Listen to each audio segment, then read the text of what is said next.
12 विशेष park और 4 विकास केंद्र है।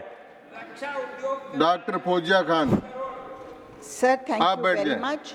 धन्यवाद आप।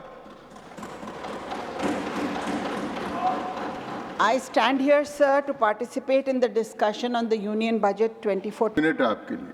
Yes, sir. Sir, every citizen of this country has a right over a share in the budget. Because every rupee that the government spends comes from the pocket of every citizen. A balanced distribution of funds is therefore the minimum expectation from any budget. And therefore, budgets should not become political tools, no matter what the political compulsions are. We all know that Maharashtra is the highest revenue-giving state, sir. So Maharashtra certainly does not deserve to be neglected. This is a state where 66% of the state has been declared drought-affected. Drought has been officially declared in 1,532 out of 2,292 revenue circles in 2023. 40 tehsils in 19 districts are facing acute drought conditions. In Marathwada alone, the region from where I come, 2,311 farmers have committed suicide in the last 2 years. Sir, Andhra Pradesh के अमरावती में एक सपना साकार करने के लिए 15,000 करोड़ रुपए दिए जाते हैं और मेरे महाराष्ट्र के अमरावती में जहां पिछले 6 महीनों में 557 किसानों ने आत्महत्या की है, उस मराठवाड़ा विदर्भ के पूरे विभाग को केवल 600 करोड़ रुपए दिए जाते हैं सर, इरिगेशन के लिए, पानी के लिए, जो मेरे किसान भाइयों के जीने मरने का प्रश्न है। वहाँ जो प्यासा किसान भाई आकाश की ओर सर देखते देखते अपनी जान दे देता है, उसका इतना ही मोल है। Sir, there is a project, a river diversion and linking scheme that aims to divert rainwater that flows from the Sahyadri Mountains into the sea and gets wasted. This water to be diverted to the Godavari basin for irrigation to this drought-prone area. So this project DPR has been prepared by NWBA. The government needs to grant some money, fund under the Pradhan Mantri Krishi Sinchai Yojana.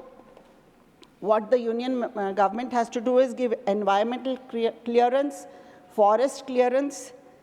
Sir, इस fund से लाखों किसान भाइयों की निराशा दूर हो सकती है, लाखों परिवारों के जीवनों में प्रकाश आ सकता है। लेकिन क्या ऐसे पॉलिटिकल कंपल्शंस के साथ ही हम इतना बड़ा देश चलाएंगे सर? इन परिस्थितियों में 600 करोड़ कितने कम होते हैं, उसका एक उदाहरण मैं देना चाहूँगी। एक बाईपास रोड है सर, 15 किलोमीटर का, जो नेशनल हाईवे 61 का भाग है। इसका एस्टिमेट कॉस्ट जो सरकार द्वारा तैयार किया गया 430 करोड़ था। जब बिड हुई तो L1 लगभग 30% लो था, यानी 110 करोड़ कम में बिड छूट गई सर। कैसे सर? एस्टिमेट्स बनाते समय हमारे अधिकारी क्या कर रहे थे? यहाँ 2 ही बातें हो सकती हैं सर, 2 ही बातें हो सकती है, या तो एस्टिमेट बनाने में भ्रष्टाचार या कम दर्जे का काम करने के लिए ग्रीन सिग्नल। एस्टिमेट्स कैसे बनते हैं? जब 110 करोड़ रुपए बच सकते हैं। हमारी इतनी बड़ी यंत्रणा है ऑफिशियल्स की, वो क्या करती है? सुना है स्टेट की एक एस्टिमेट कमेटी होती है। ये कमेटी नॉन फंक्शनल है या टूथलेस है? सर, क्या बड़े प्रोजेक्ट्स में एस्टिमेट्स एग्जामिन नहीं होने चाहिए? और ये तो एक उदाहरण है जो मैं दे रही हूँ। ऐसे कितने रोड्स हैं, कितने ब्रिजेस हैं, कितना इंफ्रास्ट्रक्चर होगा देश में सर? सुना नहीं है एक विजिलेंस कमीशन जो अस्तित्व में है। This commission deserves to have much sharper teeth than the ED and the CBI. अगर ऐसा होता तो ब्रिज कोलैप्स होना, रोड्स में क्रैक होना, छतें गिरना, रेलवे एक्सीडेंट्स होना, पानी क्लॉग होना, ये सब दिखना बंद हो जाता था sir.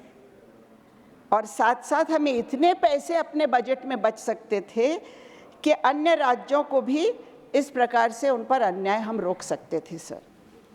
Because prevention of corruption is much more important than imprisoning people after the damage is done. समय हो गया आपका, Sir, can I take one more minute? आप समाप्त करें। अगर एक 15 किलोमीटर रोड से सर 110 करोड़ बच रहे हैं तो 47,400 से कितने बचेंगे? अगर पैसे बचे तो किसान भाइयों को प्यासा क्यों रहना होगा sir? Allocation doesn't necessarily imply that funds are effectively benefiting the end user. If we focus on the principle of a penny saved is a penny gained, we can start looking at the budget through a different perspective. जी समाप्त करें। Obviously, sir, leakages must be stopped. Legitimized corruption must stop. And sir, if all these guidelines are followed, समाप्त हो गया माननीय सदस्य। thank you, sir. धन्यवाद।